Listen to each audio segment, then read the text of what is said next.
Assalamualaikum warahmatullahi wabarakatuh. Perkenalkan, nama saya Alvina Dinirum dengan NIM B102304557 dari kelas G Manajemen Keuangan, yaitu di sini saya akan menjelaskan tentang PT Mahaka Media Tbk.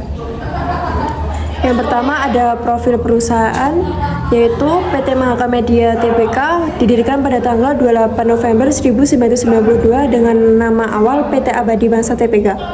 Entitas ini mendapatkan persetujuan dari Kementerian Hukum dan Hak Asasi Manusia Republik Indonesia pada tahun 19 Desember 1992. Perusahaan ini berkooperasi di bidang penerbitan, periklaman, perfilman, dan multimedia lainnya. Berbasis ini, Sahih Sudirman Center Jakarta Pusat Mahaka Media mulai beroperasi secara komersial pada tahun 1993. Yaitu PT Mahaka Media Tbk juga merupakan induk dari berbagai entitas anak yang berfokus pada berbagai sektor seperti manajemen gedung, penyelenggaraan acara, konten kreatif, dan pengembangan perangkat lunak, serta penyiaran televisi. Di sini entitas induk PT Mahaka Media adalah PT Beyon Media yang dimiliki oleh Erick Thohir. Jadi PT Media Tbk ini juga berperan dalam kayak bidang jasa, periklanan, perfilman, multimedia, dan lainnya.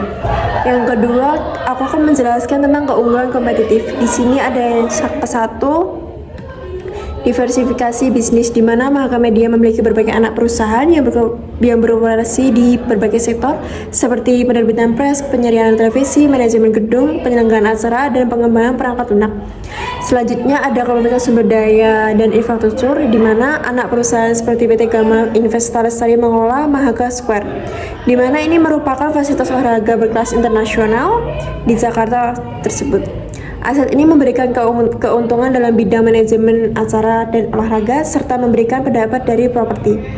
Yang ketiga ada kolaborasi dan analiansi strategi, di mana Mahaka Media memiliki berbagai entitas anak yang bergerak di bidang teknologi dan komunikasi seperti PT Akasia Kode Digital dan PT Akasia Damcorp Waba. Di sini dapat terlibat karena dalam pengembangan perangkat lunak dan perdagangan peralatan komunikasi.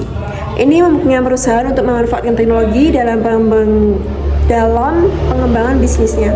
Yang keempat yaitu ada kepemimpinan yang kuat, di mana perusahaan ini berada di bawah kendali dari Erick Thohir, yang dimana merupakan salah satu pengusaha dan tokoh berpengaruh di Indonesia.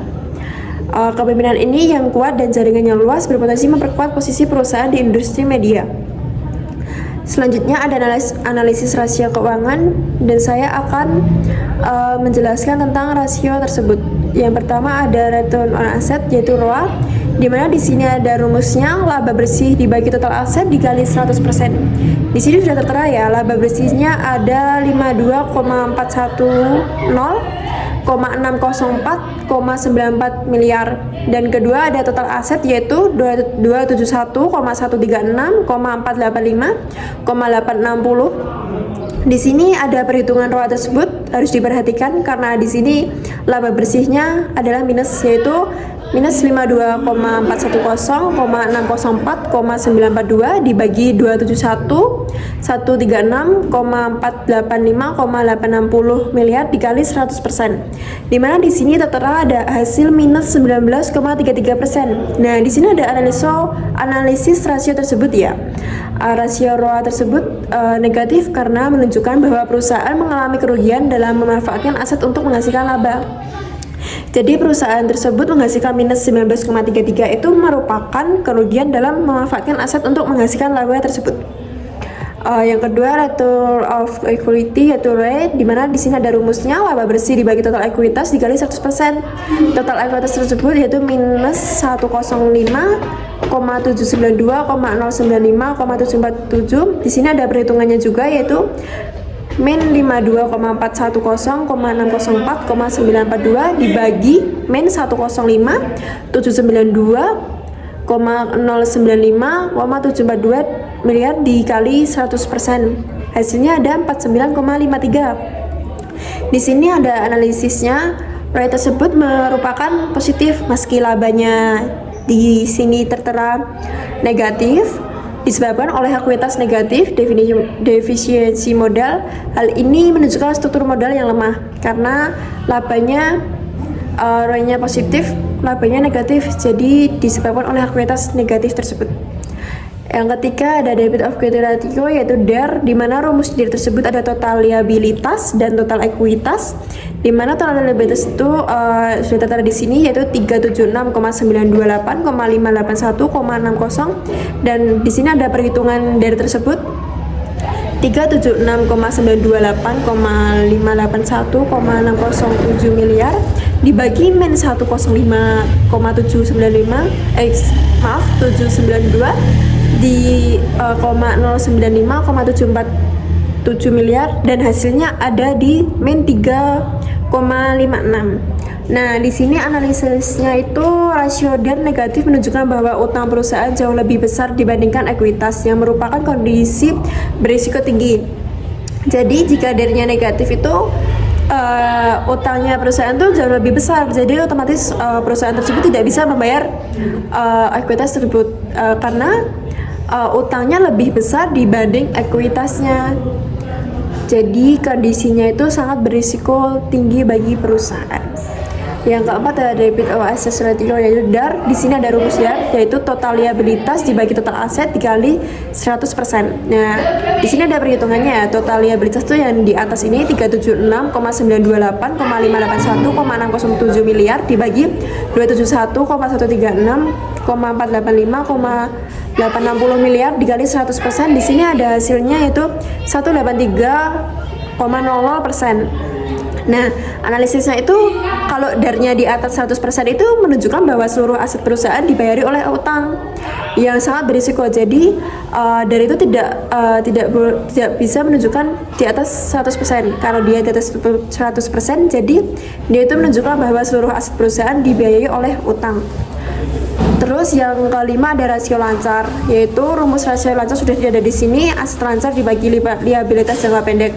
Aset lancarnya itu yaitu 125,961,808,262 miliar, dan di sini liabilitas jangka pendeknya yaitu 228,553,719,28 miliar. Di sini ada perhitungan rasio lancarnya. Yang atas itu aset lancar 125,961,804,262 miliar dibagi 228,553,719,741 miliar, dan hasilnya 0,55. Jadi analisis rasio lancarnya itu di bawah 1 menunjukkan bahwa perusahaan memiliki masalah likuiditas dalam memenuhi kewajiban jangka pendek. Jadi perusahaan itu memiliki masalah karena dia rasio lancarnya di bawah 1. Terus yang keenam perputaran persediaan, yaitu rumusnya beban pokok penjualan dibagi persediaan. Nah, beban pokok penjualan tersebut ini 141,571,457,934 miliar, persediaannya 4,507,335,825 miliar. Perputaran persediaan di sini ada perhitungannya, yaitu 141,571,457,934 miliar dibagi 4395,611,064, dan hasilnya ada 32,22. Analisis rasio ini menunjukkan bahwa perusahaan memiliki efisiensi yang baik dalam mengelola persediaan. Jadi persediaannya itu sangat baik di perusahaan ini, rasionya sangat baik.